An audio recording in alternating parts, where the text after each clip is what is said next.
Evans Asiba nyakura mugijwang kanyo ema wawe Evans Asiba kanyo poda ngomenyo no weche mathoth anya matimore county no mani kar chung'o bura ma Ol Kalou kama dhi bedo kata ka wabiro nu achiel kachiel kinde ka kinde mar mondo mwakono ni yiero no to dhi bedo ka biro nu eyo mane wa ntie kanya kura mugijwang gi weche mathoth anya mosebedo kae katimore achiel kachiel mabende wabedo ka githuolo mano marango ni kanyo to itimo giyo machalade gino mokelo twak man go kauno kanya kura mugijwang kod ndeka beach to romo sabich mano mara onyango makawuono wabedo ka githuolo mano marango nitiere jonjore mano manore gi lweny mano duchieng' manyoro kane gintie boma ma Kisumu e kinde kwethno mano mara siasa mano mara Linda Mwananchi jotendgi moko ne ochopo mara lam e kanisa mar ACK mano sigana mar Lydia Okeyo mano sigana mokelo kanyo kod Lydia Okeyo kama wacho kanyo ni agin armed goons ne gintiere yo machal nade mano kama wantiere kar ka wayudo thuolo mar mondo mwinja ne sigana ni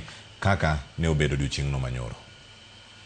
Kwethne mano manore gi asere kod ludhe noriko wuotho ka gichomo kanisa mar ACK St. Stephen's e boma ma Kisumu kama gavana Masia James Orengo kanyakla gi seneta ma Nairobi Edwin Sifuna noyore nyasi mar lamo.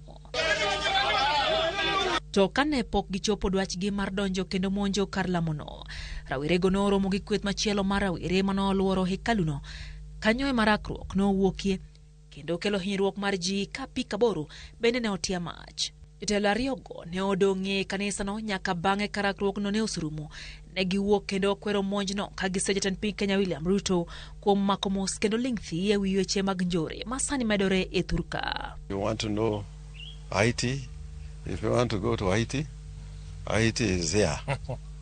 And the type of leaders who can organize goons to attack a church brazenly, those type of leaders don't deserve to be part of the leadership of a nation like Kenya. I'm used to this kind of war, and those in the state, because this is a war being waged by the state. This is the lowest I think we have sunk, that you can carry bows and arrows and pangas openly in public and go and attack people who are essentially just exercising their freedom of assembly and the freedom of worship. So I want to condemn both the incidents in Kisumu, the incidents in Nyahururu.